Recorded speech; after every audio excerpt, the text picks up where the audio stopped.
ഉര ചെയ്ത കർത്താവായ യേശുക്രിസ്തുവിന്റെ നാമത്തിന് സ്തോത്രം. I praise God in Jesus' name who said, I will come soon. കർത്താവിന്റെ ദാസന്മാർക്കും കൂടി വന്നിരിക്കുന്ന ദൈവ ജനത്തിനും യേശുക്രിസ്തുവിന്റെ നാമത്തിൽ സന്ധ്യാ വന്ദനങ്ങൾ.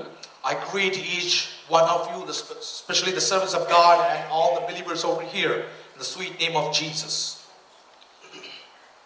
നമ്മുടെ ദൈവവചന പഠനത്തിന്റെ രണ്ടാമത്തെ സന്ധ്യയിൽ കർത്താവിന്റെ സന്നിധിയിൽ നാം ആയിരിക്കുന്നുവല്ലോ. This is the second day of our Bible study, and I praise God for this occasion that Lord has given us. കർത്താവിന്റെ വചനം പഠിക്കുവാൻ ദൈവം നമുക്ക് നൽകുന്ന അവസരങ്ങളെ നാം പാഴാക്കരുത്. Especially when God gives an opportunity to learn the word of God, we should not let it go in vain. ഒരു ഭക്തൻ പറഞ്ഞത്, ദൈവ വചനം നാം വായിക്കണം, പഠിക്കണം, ധ്യാനിക്കണം, അനുസരിക്കണം, മറ്റുള്ളവരോട് അറിയിക്കണം എന്നുള്ളതാണ് 5 കാര്യങ്ങൾ. Somebody said that word of God is something that we should read, we should learn, we should meditate, and then we should even teach. അതുകൊണ്ട് ദൈവവചനം വായിച്ച് പഠിച്ച് ധ്യാനിക്കുന്നവരാകുവാൻ ദൈവം നമ്മെ ഒരുക്കട്ടെ. So let us be the people of the word, to learn from the word and to meditate on this word. സാധാരണ ഞാൻ പറയാറുണ്ട്, പനിയുടെ ഗുളിക നമ്മൾ കഴിക്കുന്നത് അങ്ങ് വായിലോട്ട് ആഗോളം സ്വാദഗ്രന്ഥികളിലൊന്നും തൊടാതെ അങ്ങ് അകത്തിട്ട് വെള്ളം ഒഴിച്ചിറക്കിയ. It's a normal practice of people who take pills for fever, that we don't want to taste the bitterness of that pills.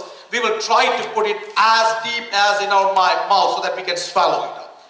അതേസമയം ഞങ്ങളുടെ നാട്ടിലൊക്കെ വയറിന് അല്പം പ്രശ്നം ഉണ്ടാകുമ്പോൾ ആൾക്കാർ കഴിക്കുന്ന ഹജ്മോള എന്നും പറഞ്ഞൊരു ഗുളികയുണ്ട്. And there is a chewable tablet that we get back in India, and that is very tasty. Whenever your stomach is upset, you can actually eat that chewable tablets. അത് ഈ പനിയുടെ ഗുളിക കഴിക്കുന്നവരല്ല കഴിക്കുന്നത്, നാക്കങ്ങോട്ട് നീട്ടി അതിലോട്ട് വെച്ച് അലിച്ചലിച്ചിറക്കുക. And we don't take that chewable tablets as we used to take the other pills.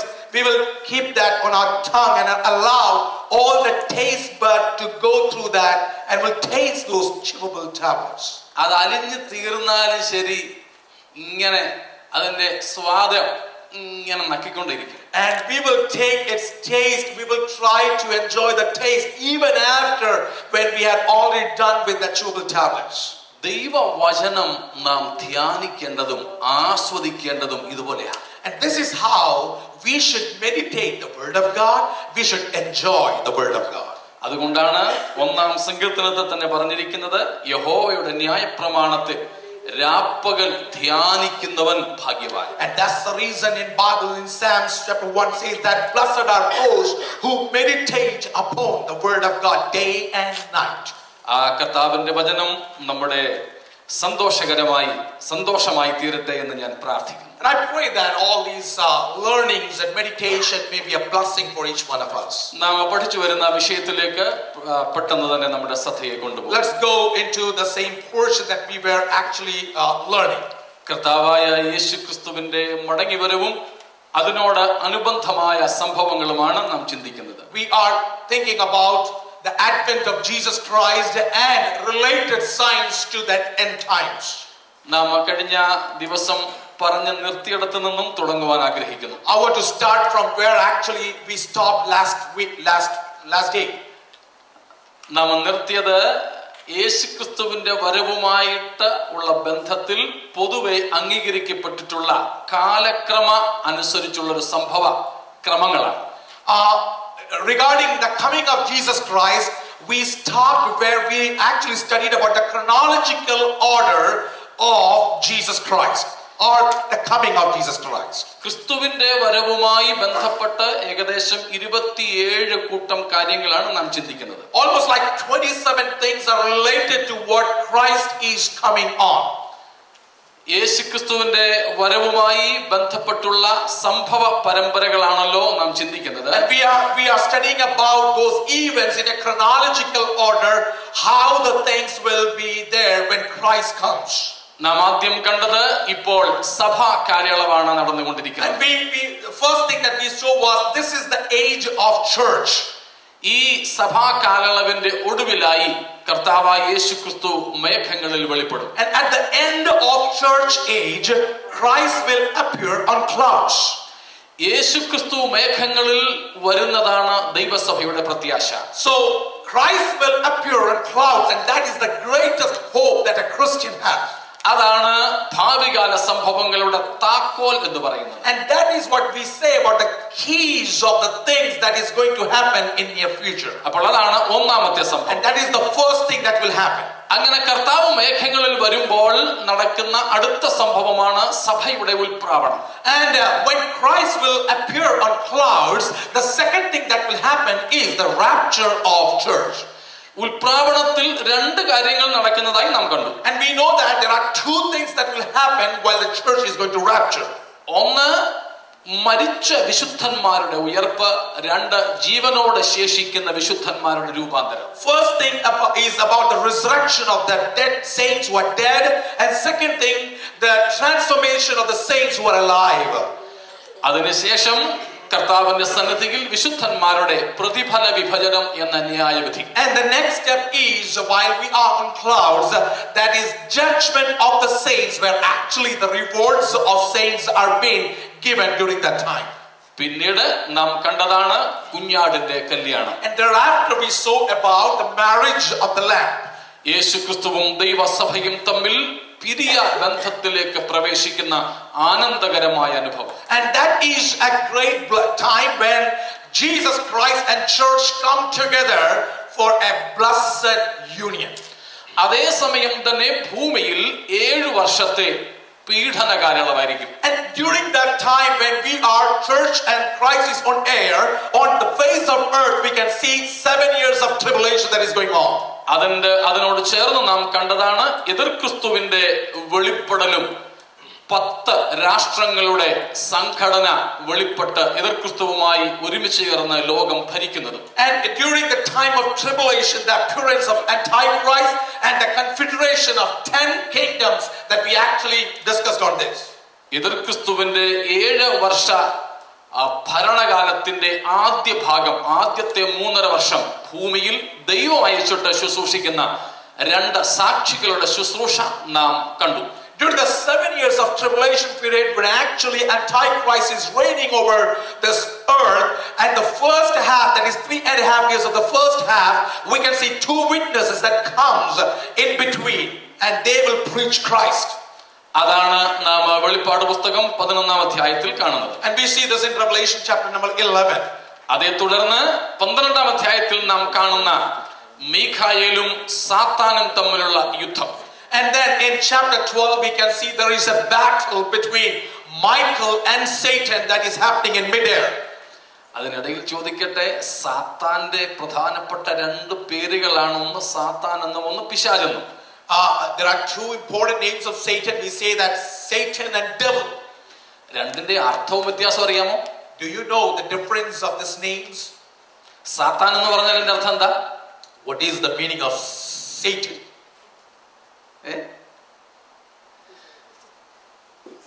സാത്താൻ എതിരാളി, വിരോധി.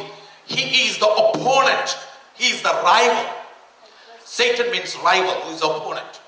പിശാച്, ഡയാബലോസ് എന്ന് പറഞ്ഞാൽ അപവാദി, ഏഷണി പറയുന്ന ആള്, കുരള പറയുന്നവൻ.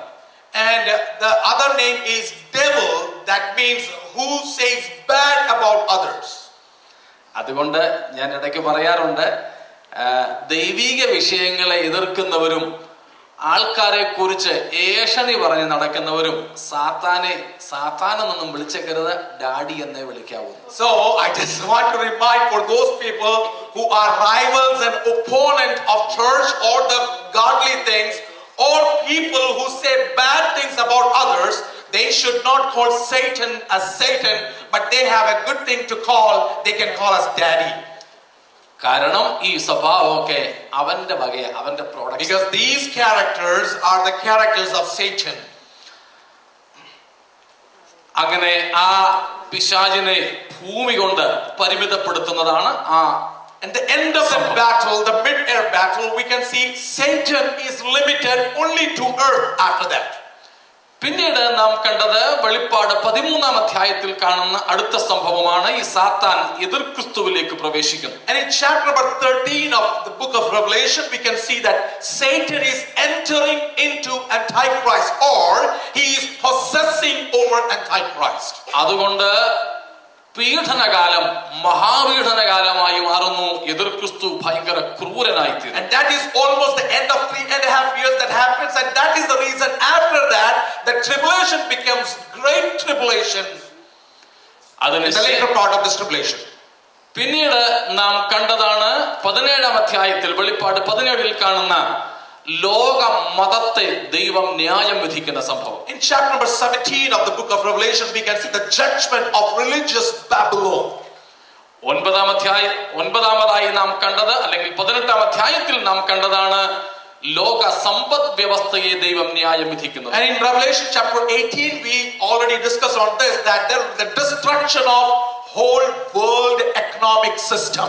അതേ തുടർന്ന് കർത്താവായ യേശു ക്രിസ്തു തന്റെ മഹത്വത്തോടുകൂടെ വിശുദ്ധന്മാരുമൊത്ത് ഭൂമിയിലേക്ക് ഇറങ്ങി വരുന്നതാണ് അടുത്ത സംഭവം. And in chapter 19, after that, what we see is Jesus Christ coming with his people, with his church, from mid-air to the face of this earth. അവിടം വരെയുള്ള കാര്യങ്ങൾ നാം സംഭവ പരമ്പരയായി കഴിഞ്ഞ ദിവസം കണ്ടു. And these are the chronological order how the end time will be and how the second coming of Jesus Christ will be. കഴിഞ്ഞ ദിവസങ്ങളിൽ വരാഞ്ഞവർക്ക് വേണ്ടിയാണ് ഇത്രയും കാര്യങ്ങൾ ആവർത്തിച്ചത്. I just told and repeated it one more time to tell those people who didn't attend the last class. നാം ഇവിടെ നിന്നും ഇന്ന് തുടരുന്നു. So from here we are continuing to the study, next study. അടുത്ത സംഭവം നാം ഒക്കെ പറഞ്ഞു കേൾക്കുന്നത് പോലെ അർമഗദ്ദോൻ യുദ്ധമാണ്. And the next thing what will happen after Christ and church comes on earth is the battle of Armageddon. അർമഗദ്ദോൻ എന്ന പേര് നാം കാണുന്നത് വെളിപ്പാട് 16-ലാണ്. യുദ്ധം കാണുന്നത് 19-ാം അധ്യായം 17 മുതലുള്ള വാക്യങ്ങളിലുമാണ്. So we can see this name coming in Revelation chapter 16 and verse 16, but exactly the battle happens in Revelation chapter 19 and verse 17 to 21. നമ്മുടെ കർത്താവായ യേശു ക്രിസ്തുവും എതിർ ക്രിസ്തുവും തമ്മിലാണ് യുദ്ധം നടക്കുക. So this battle is between Jesus Christ and Antichrist. യഥാർത്ഥ ക്രിസ്തുവും കള്ള ക്രിസ്തുവും. The real Christ and the false Christ. യേശു കർത്താവ് സ്വർഗത്തിൽ നിന്ന് ഭൂമിയിലേക്ക് തന്റെ വിശുദ്ധന്മാരുമായിട്ട് ഇറങ്ങി വരുന്നു. എതിർ ക്രിസ്തു ഭൂമിയിൽ നിന്ന് നമ്മുടെ കർത്താവിനെ എതിർക്കുവാൻ യുദ്ധം ചെയ്യുന്നു. Real Jesus Christ, the true Christ, comes from mid-air onto the earth along with the church and his saints. At the same time, Antichrist prepare an army to fight against this real and true Christ. അർമഗദ്ദോൻ യുദ്ധം. And that is known as Armageddon battle. അതിനുശേഷം നടക്കുന്ന സംഭവമാണ് നരകത്തിന്റെ ഉദ്ഘാടന കർമ്മം. And then it is the inauguration of hell. തെറ്റിദ്ധരിക്കരുത്, ഇതുവരെ നരകത്തിലേക്ക് ആരെയും വിട്ടിട്ടില്ല. You should not misunderstand me when I say that up to this day none of the human beings have ever reached to the part called hell. നരകം പണ്ട് ഉണ്ടാക്കപ്പെട്ടിട്ടുണ്ട്, അത് റെഡിയാണ്. Hell is absolutely ready. It has been created. പക്ഷേ ഇതുവരെ ആരെയും അങ്ങോട്ട് വിട്ടിട്ടില്ല. But no one has ever entered into hell up to this day. കാരണം ന്യായവിധിക്ക് ശേഷമേ അവിടേക്ക് ആരെയെങ്കിലും വിടും. So, and the reason is that after judgment only people will be sent, or someone will be sent to this place called hell. ഇതുവരെ ആരുടെയും ന്യായവിധി കഴിഞ്ഞിട്ടില്ല. Because none of them have gone through the judgment, and that's the reason none of them have gone to hell. തങ്ങളുടെ വാഴ്ച കാത്തുകൊള്ളാതെ വീണുപോയ ദൂതന്മാരുടെ പോലും ന്യായവിധി ഇതുവരെ കഴിഞ്ഞിട്ടില്ല. Even up to the angels who about whom it's written that they didn't keep up their position, even they are bound, but they are not sent to hell. യൂദായുടെ ലേഖനത്തിലും 2 പത്രോസിന്റെ ലേഖനത്തിലും ആ കാര്യം പറയുന്നു. അവരെ ചങ്ങലയിട്ട് ന്യായവിധിയുടെ ദിവസത്തിനു വേണ്ടി സൂക്ഷിച്ചിരിക്കുന്നു എന്നേ ഉള്ളൂ. And it is written in the book of Jude as well as in 2 Peter that those angels are being bound and being kept safe for that day. എന്നാൽ അർമഗദ്ദോൻ യുദ്ധത്തിന് ശേഷം ഏറ്റവും ആദ്യമായി ഈ എതിർ ക്രിസ്തുവിനെയും അവന്റെ കൂടെ നിൽക്കുന്ന ഒരു കള്ളപ്രവാചകനുണ്ട്. രണ്ടുപേരെയും കൂടെ ഒരുമിച്ച് നരകത്തിലേക്ക് തള്ളിക്കളയുന്നു. But after the judgment, Antichrist and the false prophet, who will be the companion and friend of Antichrist, they will be sent to heaven, to hell. അതാണ് നാം 19:20 കാണുന്നത്. And that is what we see in chapter number 19 and verse 20. നമ്മുടെ പരിശുദ്ധ ദൈവത്തിന് ത്രിയേകത്വം ഉള്ളതിന്റെ ഒരു ഡ്യൂപ്ലിക്കസി, അതിന്റെ ഒരു അനുകരണം പിശാച് ചെയ്യുന്നുണ്ട്. There is a counterfeit that Satan does, looking into the triune structure of God. പിതാവ്, പുത്രൻ, പരിശുദ്ധാത്മാവെന്ന ത്രിയേകത്വമാണ് വേദപുസ്തകത്തിലെ ദൈവത്തിന്റെ ആളത്വരൂപം. God in Bible shows the personality of God in Father, Son and Holy Spirit, a triune God.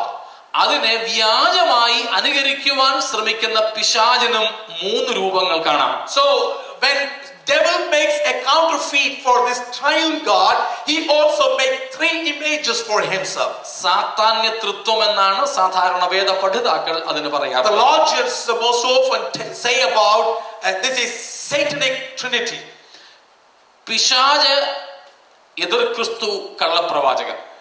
And that is Satan, Antichrist and false prophet. ആ കള്ളപ്രവാചകന്റെ രംഗപ്രവേശവും അവന്റെ നമ്മുടെ ഭാഷയിൽ പറഞ്ഞാൽ ശുശ്രൂഷകളും ഒക്കെ 13-ാം അധ്യായം വെളിപ്പാട് 13-ന്റെ 2-ാം ഭാഗത്ത് കാണുവാൻ കഴിയും. And the first time when this false prophet is being launched, that comes in Revelation chapter 13.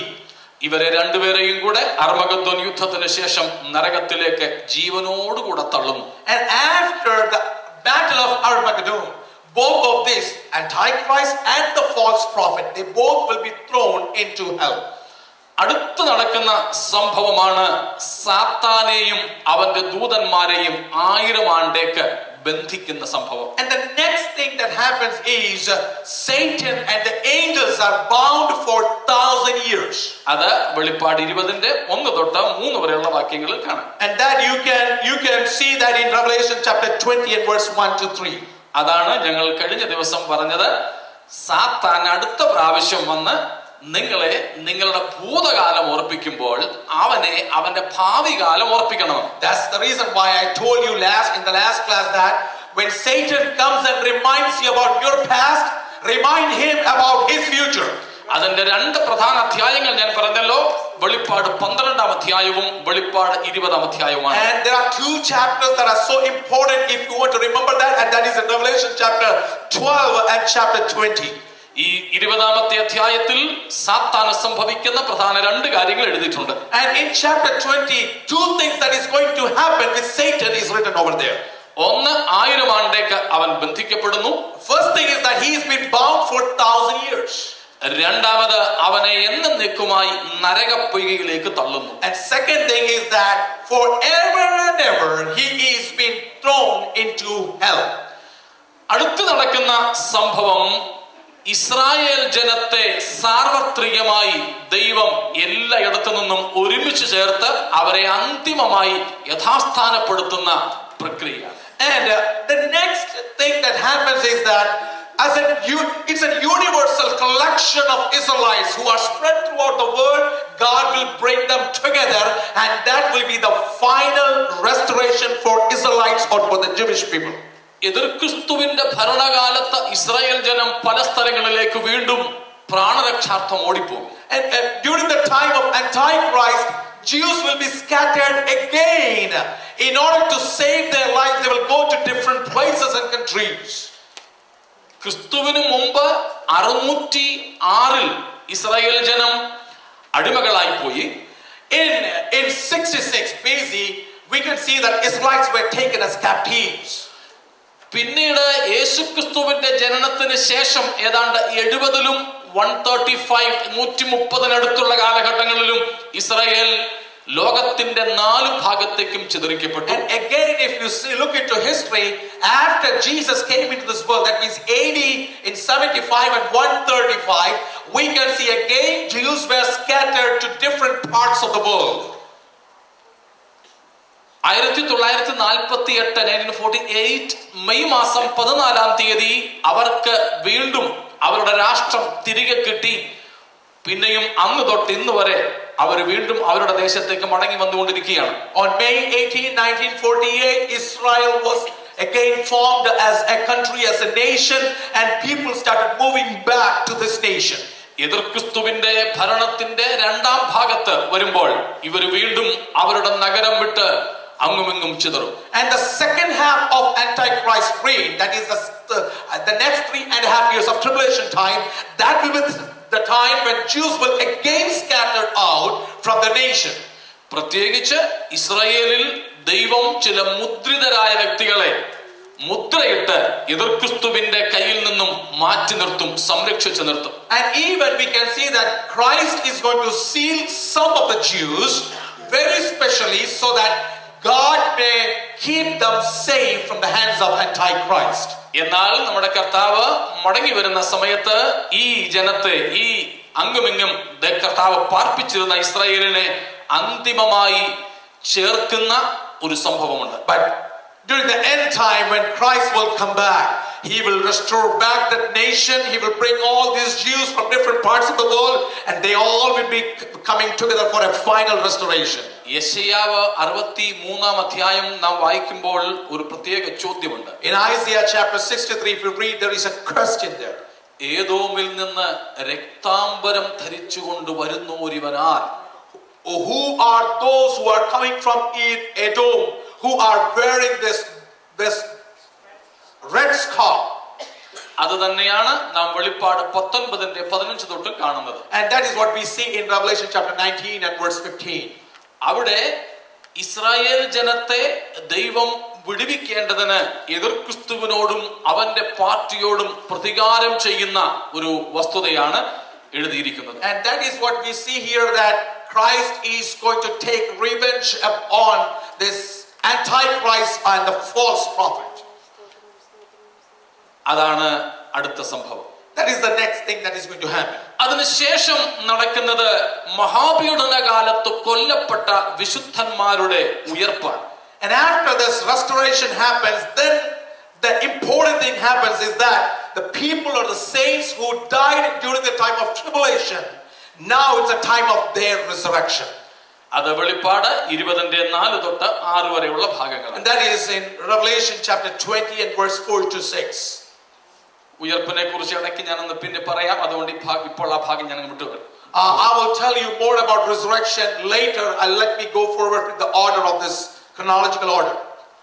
അടുത്തതായിട്ടുള്ള പ്രധാനപ്പെട്ട കാര്യമാണ് മത്തായി 25-ാം അധ്യായത്തിന്റെ 31 മുതലുള്ള വാക്യങ്ങളിൽ പറയുന്നത് പോലെ യേശു ക്രിസ്തു തേജസ്സിന്റെ സിംഹാസനത്തിൽ ഇരുന്നുകൊണ്ട് അന്ന് ജീവനോടെ ഇരിക്കുന്ന ജാതികളെ ന്യായം വിധിക്കുന്ന സംഭവം. The next thing that happens is what it is written in the Gospel of Matthew chapter 25 and verse 31 onwards, that judgment of the living Gentiles, those living Gentiles, those who are there, they will be judged when Jesus will sit on the throne of glory. നമ്മുടെ കർത്താവ് മഹത്വത്തോടെ ഇറങ്ങി വന്ന് എതിർ ക്രിസ്തുവിനെയും മറ്റും ജയിച്ചതിന് ശേഷം അന്ന് ജീവനോടുള്ള ജാതികളെ ന്യായം വിധിക്കുന്ന ചിത്രമാണ് നമ്മുടെ കർത്താവ് അവിടെ പറഞ്ഞിട്ടുള്ളത്. And here Christ is portraying that picture when he will overcome all these things of Antichrist, when he will come on glory and he will sit on the throne of glory, and there he is going to judge the living Gentiles who are there. പിന്നെ നടക്കുന്നതാണ് നമ്മുടെ കർത്താവിന്റെ 1000 ആണ്ട് വാഴ്ച. And then starts the millennial reign of Jesus Christ. എവിടെയായിരിക്കും യേശു ക്രിസ്തുവിന്റെ 1000 ആണ്ട് വാഴ്ച? Where will be this 1000-year reign? എന്തോ ഭൂമിയിൽ. ഏത് ഭൂമിയിൽ? ഇല്ല, ഇതേ ഭൂമിയിൽ തന്നെ ആയിരിക്കും അത്. And on the same earth where we are right now, that's the same earth where Jesus is going to reign for 1000 years. മഹാപീഡന കാലത്ത് നടക്കുന്ന ചില സംഭവങ്ങളാൽ ഈ ഭൂമിക്ക് ചെറിയ വ്യതിയാനങ്ങൾ അവിടെയൊക്കെ സംഭവിക്കും എന്നതൊഴിച്ച് മറ്റു വ്യത്യാസങ്ങളൊന്നുമില്ലാതെ ഇതേ ഭൂമിയിലായിരിക്കും കർത്താവിന്റെ 1000 ആണ്ട് വാഴ്ച. During the time of tribulation, there may be a slight changes that might have happened on the face of earth, but other than that, nothing else is going to happen. So what will happen is that Christ is going to reign on the same earth, on the same face of earth. വെളിപ്പാട് 20:4 നാം അക്കാര്യം കാണും. And we can see this in Revelation chapter 20 and verse 4. പഴയ നിയമഭാഗത്തും ധാരാളം പ്രവചനങ്ങളുണ്ട്. And there are a lot of prophecies regarding this in Old Testament too. അന്നേരത്തെ കുറിച്ചാണ് യെശയ്യാവ് പ്രവചിച്ചിരിക്കുന്നത്.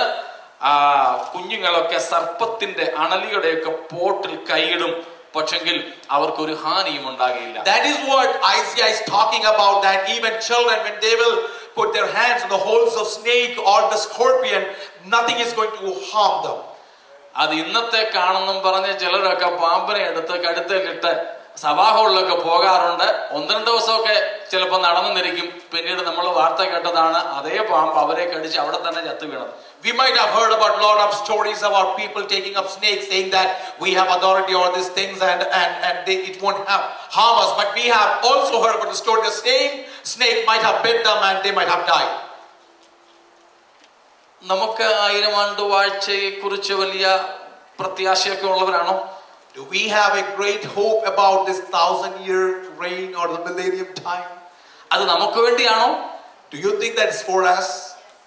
അല്ല, നമുക്ക് വേണ്ടിയല്ല. It's not for us. ദൈവസഭയ്ക്ക് വേണ്ടിയല്ല. It's not for the church. അത് അന്ന് ഈ ഭൂമിയിൽ ജീവിച്ചിരിക്കുന്ന യഹൂദന്മാർക്കും ജാതികൾക്കും വേണ്ടിയുള്ളതാണ്. And those are the things for the people who are living during that time, or the Gentiles of that time, as well as for the Jews of that time.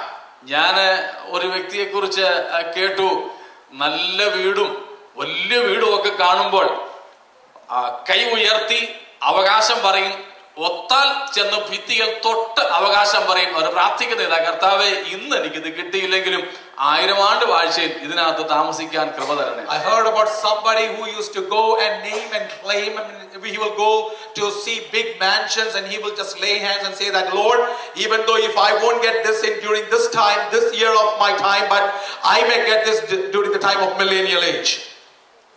ദൈവസഭയ്ക്ക് വേണ്ടി അല്ല 1000 ആണ്ട് വാഴ്ച. But 1000-year reign is not for the church. അന്ന് നാം ജഡത്തിലായിരിക്കയില്ല, പുനരുത്ഥാന ശരീരത്തിലായിരിക്കും. That time we will not be in flesh, but we will be on a resurrected body. ആ ശരീരത്തിൽ ഈ മണ്ണിന്റെ ഒരു വീട് നമുക്ക് ആവശ്യമില്ല. And in that body we don't require a house made up of mud. പിന്നെ കർത്താവ് പ്രതിഫലം കൊടുക്കുന്ന വഴി ആർക്കെങ്കിലും അന്ന് ഇവിടെ ജീവിച്ചിരിക്കുന്ന ജാതികളെ ഭരിക്കുവാൻ അധികാരം കൊടുക്കുന്നെങ്കിൽ അവർ ഭരണം നടത്തിക്കൊള്ളും. ദൈവസഭ വസിക്കുവാൻ ഇവിടേക്ക് വരില്ല. നമ്മൾ ഇവിടുത്തെ പ്രജകൾ, സബ്ജക്ട്സ് ആയിരിക്കില്ല.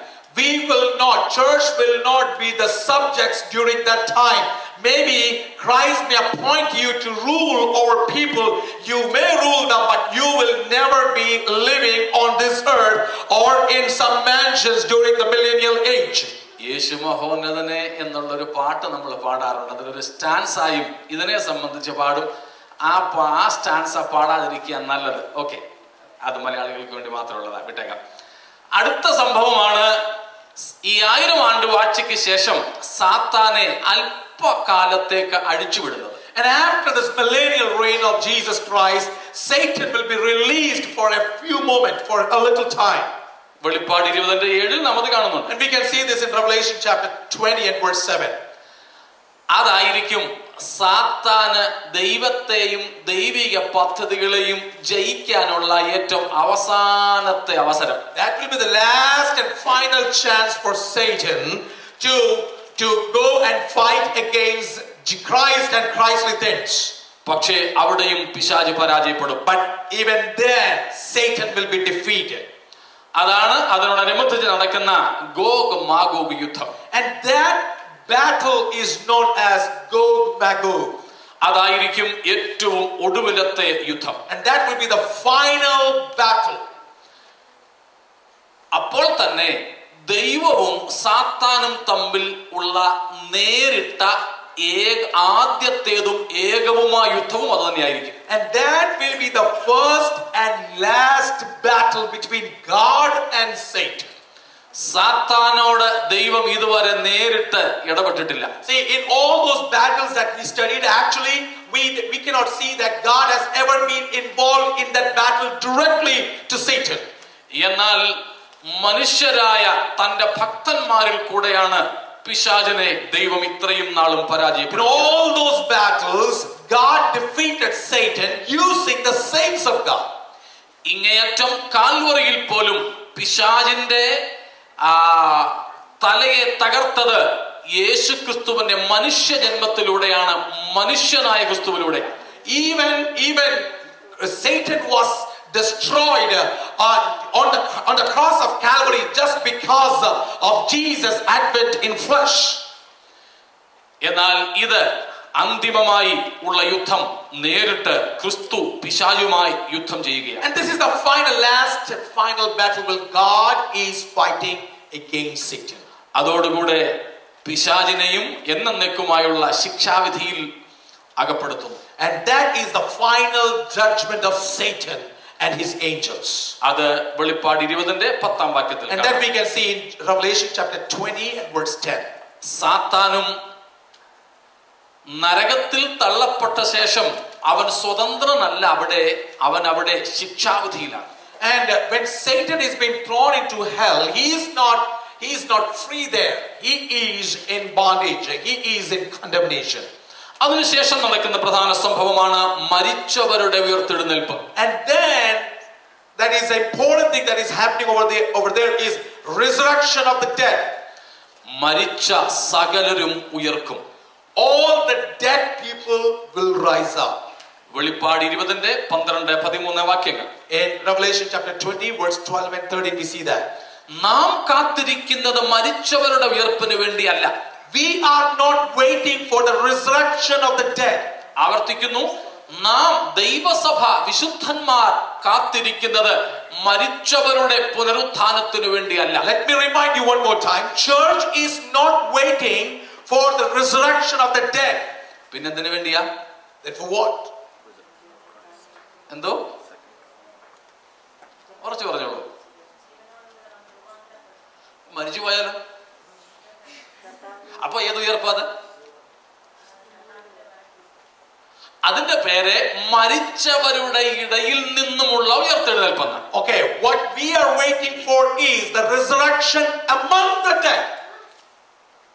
രണ്ടും വ്യത്യാസമുണ്ട്. There are two different. It's a different thing. ഇപ്പോൾ നാം ചിന്തിച്ച ഗോഗ് യുദ്ധത്തിന് ശേഷം നടക്കുന്നത് മരിച്ചവരുടെ ഉയർപ്പാണ്. See, after Gog-Magog battle, we are studying about the resurrection of the dead. That's the dead, the whole dead. എന്നാൽ നാം ദൈവസഭ വിശുദ്ധന്മാർ കാത്തിരിക്കുന്നത് മരിച്ചവരുടെ ഇടയിൽ നിന്നുമുള്ള ഉയർത്തെഴുന്നേൽപ്പാണ്. And the church is waiting for the resurrection of the saints among the dead. ഒരു വാക്യം നിങ്ങൾ വായിച്ചോളൂ. You may read this verse. ഒത്തിരി വാക്യങ്ങൾ ഉണ്ടെങ്കിലും ഫിലിപ്പ് ലേഖനം 3-ാം അധ്യായം 9 മുതൽക്കുള്ള വാക്യങ്ങൾ. Philippians chapter 3 and verse 9 onwards, if somebody can read that. And be found in him, not having my own righteousness, which is from the law, but which is through the faith in Christ, the righteousness which is from God by faith. Yeah. That I may know him and the power of his resurrection and the fellowship of his sufferings, being conformed to his death. Yeah. If by any means I may attain to the resurrection from the dead. പൗലോസ് തന്റെ ആഗ്രഹം പറയുകയാണ്, വല്ല വിധേനയും മരിച്ചവരുടെ ഇടയിൽ നിന്നുമുള്ള പുനരുത്ഥാനം പ്രാപിക്കണം എന്ന് വെച്ച് എന്തൊക്കെയോ ചെയ്യുന്നുവെന്ന്. So Paul is telling about his personal thing that I am somehow trying my level best to have the resurrection from the dead. എബ്രായർ 11:35 തൊട്ടുള്ള വാക്യങ്ങൾ വായിക്കുന്നെങ്കിൽ ഏറ്റവും നല്ല better resurrection, ഏറ്റവും നല്ല ഉയർപ്പ് എന്നാണ് നാം അവിടെ കാണുന്നത്. In Hebrew we can see about this resurrection, about one of the better resurrection. അപ്പോൾ നാം കാത്തിരിക്കുന്ന ഉയർപ്പല്ല ഇത്, മരിച്ച എല്ലാ ദുഷ്ടന്മാരും സകല മനുഷ്യരും ഉയർക്കുന്ന ഉയർപ്പാണ് ഈ സംഭവിക്കുന്ന. But during this end time of Revelation that we heard about in chapter 20, this is the resurrection of every person who are dead, the whole dead people rising up. ഏറ്റവും ഭയാനകമായ സംഭവമാണ് അടുത്തത്. And then is one of the most serious event that is going to happen. ദൈവസഭയെ സംബന്ധിച്ച് അല്ല, ലോക മനുഷ്യനെ സംബന്ധിച്ച്. Not regarding the church, but it's regarding the worldly people. അതാണ് ഏറ്റവും വലിയ വെള്ള സിംഹാസന ന്യായവിധി. And that is the great white throne judgment. അതാണ് ഏറ്റവും ഒടുവിലത്തെ ന്യായവിധി, അന്ത്യ ന്യായവിധി. That is the last judgment that is going to happen. സകല മനുഷ്യരും കർത്താവിന്റെ മുമ്പിൽ ഹാജരാകുന്ന ന്യായവിധി. Everyone has to stand before God. Praise God. Amen. എല്ലാ മുഴങ്കാലും അവന്റെ മുമ്പിൽ മടങ്ങും. And every knee shall bow there. സാത്താനും അവന്റെ ദൂതന്മാർക്കും യേശുവിന്റെ മുമ്പിൽ മുട്ടുമടക്കണം. Even Satan and angels have to kneel down before Jesus. നമ്മുടെ തിരുവെഴുത്ത് പറയുന്നു, സ്വർഗത്തിലും ഭൂമിയിലും ഭൂമിക്ക് കീഴെയുമുള്ള സകലരുടെയും മുഴങ്കാൽ യേശുവിന്റെ മുമ്പിൽ മടങ്ങും. And every knees, whether in heaven, on earth, or in the under part of the world, every knee has to bow before this Jesus. 22-ാം സങ്കീർത്തനത്തിന്റെ അവസാന ഭാഗങ്ങളിൽ വായിക്കുന്നു, തന്റെ പ്രാണനെ രക്ഷിപ്പാൻ കഴിയാത്തവനും കൂടെ അവന്റെ മുമ്പിൽ മുട്ടുമടക്കും. And even in Psalms chapter 22 it's written that everyone, even one who could not save his life, will bow his knees before Jesus Christ. യേശുക്രിസ്തുവിന്റെ കർത്തൃത്വം സംശയമറ്റ കർത്തൃത്വമാണ്. And the lordship of Christ is doubtless. അതിനെ 3 രീതികളിൽ അല്ലെ 4 രീതികളിൽ നമുക്കത് ഏറ്റുപറയാൻ സാധിക്കും. We can take this as 4 different types. യേശു കർത്താവ്, Jesus is Christ. യേശുക്രിസ്തു മാത്രം കർത്താവ്, Jesus is only the Lord. 3, യേശു എന്റെ കർത്താവ്, And Jesus is my Lord. 4, യേശു മാത്രം എന്റെ കർത്താവ്. And 4th thing is Jesus is the only one, my Savior. യേശു കർത്താവെന്നും യേശു മാത്രം കർത്താവെന്നും സകലരും ഏറ്റു പറഞ്ഞിരിക്കും. See, everyone will confess that day that Jesus is Lord and Jesus is only the Lord. എന്നാൽ ജീവനോടിരിക്കെ തന്നെ യേശു മാത്രം കർത്താവെന്നും യേശു എന്റെ കർത്താവെന്നും യേശു മാത്രം എന്റെ കർത്താവെന്നും ഏറ്റുപറഞ്ഞ് യേശുവിന് വിധേയപ്പെടുന്നവർക്ക് ഈ ന്യായവിധിയിൽ അകപ്പെടാതെ നിത്യതയിൽ കർത്താവിനോടുകൂടെ വാഴുവാൻ കഴിയും. Even when we are a living creature, even at that time, if we could say Jesus is Lord and Jesus is my Lord, if we can say that today, we will never be into that judgment and that condemnation, but we can come out of that wrath today. Hallelujah. Amen. വക്കീലില്ലാത്ത ഒരു ന്യായവിധി. And that is a judgment without any attorney. ഒരു വക്കാലത്തിനും ഒരൊറ്റയാളിനും കിട്ടത്തില്ല. And there is no lawyer or attorney that day who will come and argue for you. ഇന്ന് ദൈവത്തിനിടയിലും മധ്യസ്ഥത വഹിക്കാൻ പോകുന്ന ഒത്തിരി പേരെ നമുക്കറിയാം. We know a lot of mediators today in this world who mediates between God and man. പക്ഷെ അന്ന് ഇപ്പോൾ അവരിൽ ആശ്രയിക്കുന്നവർക്ക് വേണ്ടി വാദിക്കുമോ അതോ സ്വന്തം കേസ് വാദിക്കാൻ പോകുമോ? But you think about that day, these mediators, are they going to talk for these people or are they going to argue for themselves? അതാണ് വലിയ വെള്ള സിംഹാസന ന്യായവിധി. That is great white throne judgment. ഇന്ന് യേശു ക്രിസ്തുവിന്റെ മധ്യസ്ഥതയിലൂടെ പിതൃസന്നിധിയിലേക്ക് പ്രവേശിച്ച വിശുദ്ധന്മാർക്കായി ഞാൻ ദൈവത്തെ സ്തുതിക്കുന്നു. അവരുടെ മേൽ ഇനിയും ശിക്ഷാവിധിയില്ല. And I praise God for those saints who receive Jesus Christ as their personal Savior and who are with the Lord. They will never enter into condemnation. ഈ ന്യായവിധിക്ക് ശേഷം നാം കാണുന്നത് സംഭവിക്കുന്നത് യേശുക്രിസ്തുവിന്റെ അന്തിമമായ വിജയമാണ്. And after this judgment, what we see is the final triumph of Jesus Christ. യേശുക്രിസ്തു കാൽവറിയിൽ നേടിയെടുത്ത വിജയത്തിന്റെ സമ്പൂർണത കൈവരിക്കുന്ന അവസ്ഥ. And that is the state when Jesus is going to portray or present a complete wholeness of the victory that he took on cross. Calvary ക്രൂശിൽ യേശുക്രിസ്തു case ജയിച്ചു. പക്ഷേ ആ ജയത്തിന്റെ സമ്പൂർണത ഇതുവരെ കൈവന്നിട്ടില്ല. Jesus Christ won the battle or won the victory on cross, but no one has ever seen the full completeness, a completion of that success.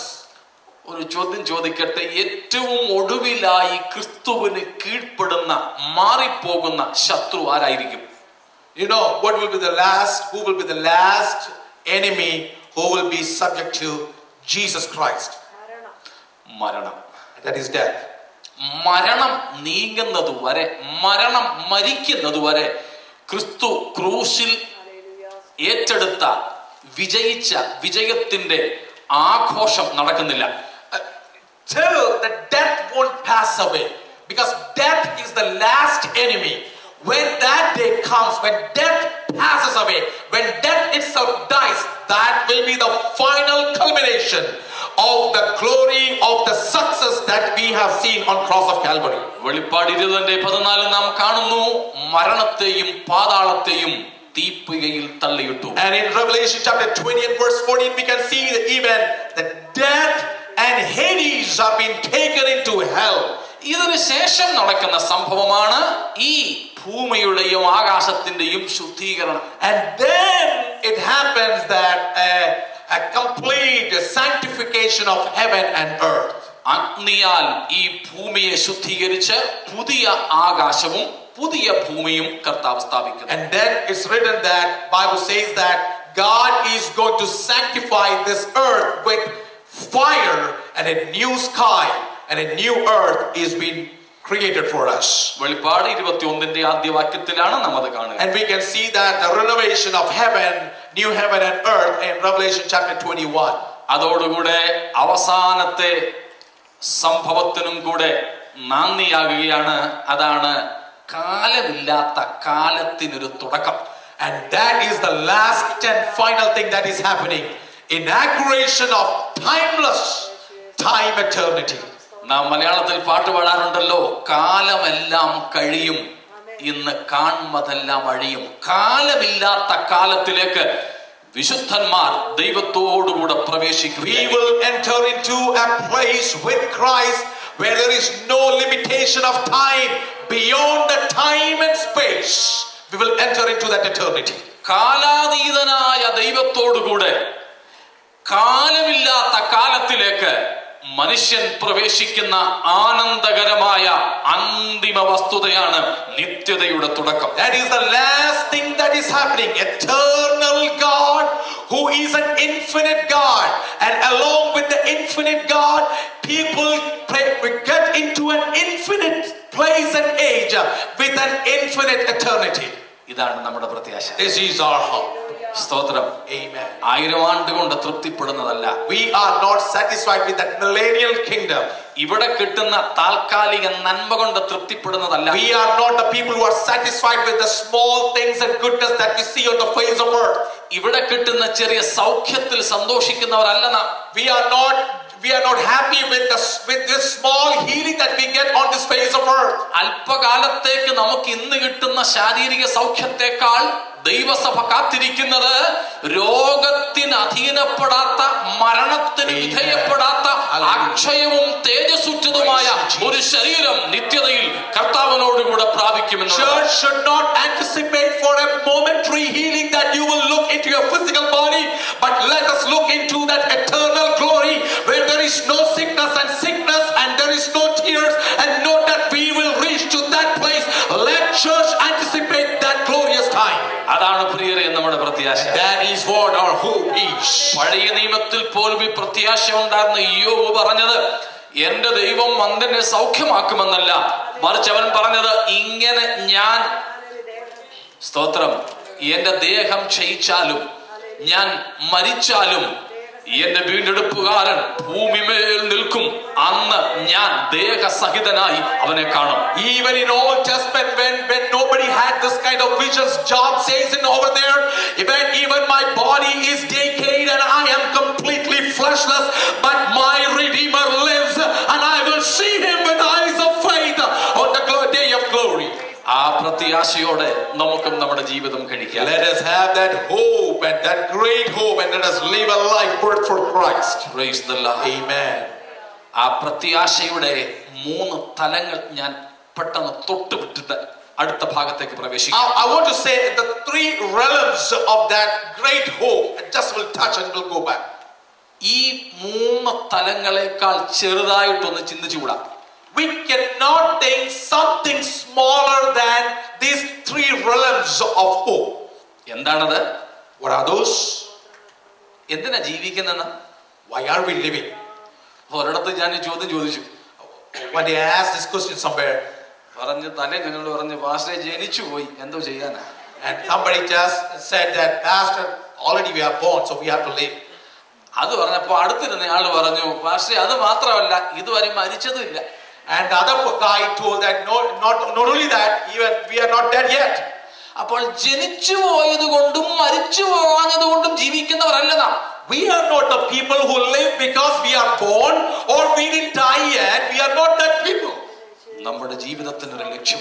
We have an aim for our life. ഒരു പ്രത്യാശയുണ്ട്. And we have a hope. അതിന്റെ 3 phrases ആയിട്ട് 3 വാചകങ്ങളായി ഞാനത് നിങ്ങളുടെ മുൻ പ്രസ്താവിക്കാം. I just want to say 3 phrases for this hope. വിവരിക്കുന്നില്ല, അത് നിങ്ങൾ പിന്നെ ചിന്തിച്ചോളൂ. I'm not going to explain this, but you can just think about it. 1, കർത്താവിനോട് കൂടെ ആയിരിക്കുക. First, to be with our Christ. 2, കർത്താവിനെ പോലെയാകുക. Second, to be like Christ. 3, കർത്താവിനെ തന്നെ അവകാശമായി പ്രാപിക്കുക. Third, to receive Jesus himself as our inheritance. Praise God. Amen. ഇത് 3മാണ് ഒരു ക്രിസ്ത്യാനിക്ക് ദൈവം തിരുവെഴുത്തിലൂടെ പകർന്നിരിക്കുന്ന ആത്യന്തികമായ പ്രത്യാശ. These are the 3 great hope that God has given to a Christian. ഒരുമിച്ചത് പറയാമോ? ഒന്നാമത്തേത് Can we say it together? What's the first one? Okay. 2, okay. 3, സ്തോത്രം. വേറെ ഒന്നുമല്ല അവിടെ കിട്ടാൻ പോകുന്നത്. കിരീടവും സ്വർണവും ഒന്നുമല്ല. ചിലക്ക് ചോദിക്കാറുണ്ട് പാസ്റ്റർ അവിടെ ചെല്ലുമ്പോൾ നമുക്ക് എത്ര തല കാണുമെന്ന്. എത്ര തല? We are not going to get any other crowns or any other things over there. Some people used to ask me, Pastor, how many heads will we have that day when we go to heaven? ആദ്യത്തെ പ്രാവശ്യം കേട്ടപ്പോൾ ഞാൻ ചോദിച്ചു എന്താ തലയോ? അപ്പൊ പറഞ്ഞു pastor 5 കിരീടം കിട്ടത്തില്ലേ, എവിടെ വെക്കുന്നത്? So somebody said, Pastor, we are going to get 5 crowns, so where are we going to wear all these crowns? So how many heads do we have that day? അപ്പൊ ഈ ഒറ്റ തലയിൽ 5 കൂടെ വെക്കുമോ അതോ വേറെ വേറെ വെക്കുമോ? എങ്ങനെ shift So vice? will there be like 5 crowns keeping on the same head, or we will have different heads for different crowns? അതിനെക്കുറിച്ചുള്ള ചിന്ത തൽക്കാലം വിട്. സ്തോത്രം. നമുക്ക് വേണ്ടത് 1, നമ്മെ സ്നേഹിച്ച കർത്താവിനോട് കൂടെ ഇരിക്കണം. തേജോമയനായ കർത്താവിനെ പോലെയാകണം. എന്തിനേക്കാളും വിലയേറിയ കർത്താവിനെ തന്നെ എന്റെ അവകാശമായി എനിക്ക് ലഭിക്കണം. Let us have just one hope, my dear brothers and sisters, that we may be with Christ, we may be like Christ, and we may have Christ himself as our inheritance. Praise God. Amen. സംശയം തോന്നരുത്, ഞാൻ എന്റെ അഭിപ്രായം പറയുകയല്ലത്. I'm not telling about what I think or what is my intention or my desire. നാം വർഷങ്ങളായി കൊണ്ടു നടക്കുന്ന ഈ പുസ്തകം പറയുന്ന കാര്യമാണ്. This is what Bible speaks about. അതുകൊണ്ട് 3നും ഓരോ റെഫറൻസ്, ഒന്നിലധികം ഉണ്ട്, ഓരോ റെഫറൻസും കൂടെ തന്ന് ഉറപ്പാക്കിയിട്ട് അങ്ങ് പോയേക്കാം. So let me confirm with one of the references so that you may not come back to me and say that where is it written. 1, കർത്താവിനോട് കൂടെ ഇരിക്കുക എന്നുള്ളതിന് നമുക്കറിയാവുന്ന വാക്യമാണ് യോഹന്നാൻ 14:3. And John chapter 14 and verse 3 says that we will be with Christ. അതുപോലെ തന്നെ 1 തെസ്സലോനിക്കർ 4:17 അതേ വിഷയം തന്നെ പറയും. 1 Thessalonians chapter 4 and verse 17, the same thing is written there. ഇങ്ങനെ നാം എപ്പോഴും കർത്താവിനോട് കൂടെ ഇരിക്കും. We will be with Christ like this forever and evermore. 2, കർത്താവിനെ പോലെയാകണം. Second is like we will be like Christ. 1 Yohannan 3:2. 1 John chapter 3 and verse 2. റോമാലേഖനം 8:29. Romans chapter 8 and verse 29. കർത്താവിനെ പോലെയാകുക. We will be like Christ. 3, അവനെ അവകാശമായി നേടുക. And third thing is that we will take him as our inheritance. മലയാളത്തിൽ ഫിലിപ്പിയർ 3:9, ഇംഗ്ലീഷിൽ In Malayalam is in Philippians chapter 3 and verse 8 in English. 8 in English. മലയാളത്തിൽ 9ാം വാക്യമാണ് അവനെ Malayalam നേടേണ്ടത്. is in verse number 9, but it's in English is in verse number 8. സ്തോത്രം. അതുപോലെ തന്നെ നാം അത് കാണുന്നത് വെളിപ്പാട് 2:27 And even in Revelation chapter 2 and verse 27. കർത്താവ് പറയുന്നു, ജയിക്കുന്നവന് ഞാന് ഉദയനക്ഷത്രം, മോർണിംഗ് സ്റ്റാർ കൊടുക്കും. And it's written that one who overcomes, I will give him the morning star. എന്താണ് ഉദയനക്ഷത്രം? What is this morning star? 22:16 And even 22 and verse 16 says that. കർത്താവ് പറയുന്നു, ഞാൻ തന്നെയാണത്. And Jesus says, I am the morning star. അപ്പോൾ 3 reference എങ്കിലും കുറഞ്ഞതിന് വേണ്ടിയുണ്ട്. കർത്താവിനെ So I gave you almost like 3 references to tell you that Jesus himself will be our inheritance. അതുകൊണ്ട് ഇതായിരിക്കണം ഈ ത്രിമാനമായ ഏക ലക്ഷ്യത്തോടുകൂടെ നാം യാത്ര ചെയ്യണം. So we should have these 3 principles that will be our light to this path of hope. വേറെ ഒന്നിലും നമ്മുടെ ശ്രദ്ധ പതിയരുത്. We should not think about anything else other than this. ഞങ്ങളിപ്പോ ഇങ്ങോട്ട് വന്ന വഴിക്ക് പാസ്റ്ററുടെ മോനും ഒക്കെ ഞങ്ങളിങ്ങനെ സംസാരിച്ചു വന്ന വഴിക്ക് റോഡിൽ കൂടെ ഒരാൾ പോയ കാര്യം സംസാരിച്ചു വരികയാണ്. And we were coming together and we were driving together, and as a family we were sitting and we were talking about somebody who was walking through the road. അപ്പോൾ പാസ്റ്ററുടെ ശ്രീമതി പറഞ്ഞു, ഒന്ന് നോക്കി ഒന്ന് വണ്ടി നിർത്തി ഒരു ഹായ് പറയാൻ വയ്യായിരുന്നോ? And Bini said that why can't you just stop this car and say hi to the person? ഞാനപ്പോ പറഞ്ഞു, ഡ്രൈവർ അങ്ങും ഇങ്ങും നോക്കത്തില്ല, നേരെ ഒരു പോയിന്റ് നോക്കിയേ ഓടിക്കത്തുള്ളൂ വണ്ടി. So that time I told that driver will not see here and there, he just have a focus, he will just see the focus and will go. ആ ഒരു ഫോക്കസ്, ആ ഒരു ബിന്ദുവിലേക്ക് കേന്ദ്രീകരിച്ചല്ല നമ്മുടെ യാത്രയെങ്കിൽ അപകടം സംഭവിക്കും. See, if we are not focused on our journey and the part and aim, we will not live a successful life. അങ്ങനെ നമ്മുടെ 2 ദൃഷ്ടികളും കൂടെ ചെന്ന് കേന്ദ്രീകരിക്കേണ്ട ഒരു ബിന്ദു ഉണ്ടെങ്കിൽ, ഒരു പോയിന്റ് ഉണ്ടെങ്കിൽ അത് ക്രിസ്തുവാണ്. If there is a focal point where our eyes should focus, that fulcrum point is Christ and nothing else. ക്രിസ്തു അല്ല എങ്കിൽ ഇന്ന് രാത്രി വിശ്വാസികളോ അവിശ്വാസികളോ സഭാംഗങ്ങളോ അല്ലാത്തവരോ ആകട്ടെ, യേശു ക്രിസ്തു എന്ന ഏക ലക്ഷ്യത്തോടു കൂടെ യാത്ര ചെയ്യുവാൻ ഞാൻ നിങ്ങളെ പ്രബോധിപ്പിക്കും. If you never had this focus, let me remind you, and I want to exhort you that every one of us, whether we are pastors, ministers, believers, laymen, or whosoever it may be, let us have just one focus and fulcrum, and that is Jesus Christ. Hallelujah. Amen. അതാണോ നമ്മുടെ ലക്ഷ്യം? Is that what is our aim? നമ്മെ തന്നെ ശോധന ചെയ്യുക. Let us think about ourselves. ഇനി നാം ചിന്തിക്കുന്നത് യേശുക്രിസ്തുവിന്റെ മടങ്ങി വരവ് എന്ന വിഷയത്തിന്റെ പ്രാധാന്യത എന്താണെന്ന്. So now we are going to think about what are the importance of second coming of Christ. ഇത് പ്രധാനപ്പെട്ട വിഷയമാണോ? Is this an important subject? സ്തോത്രം. എന്താണ് അതിന്റെ പ്രാധാന്യം?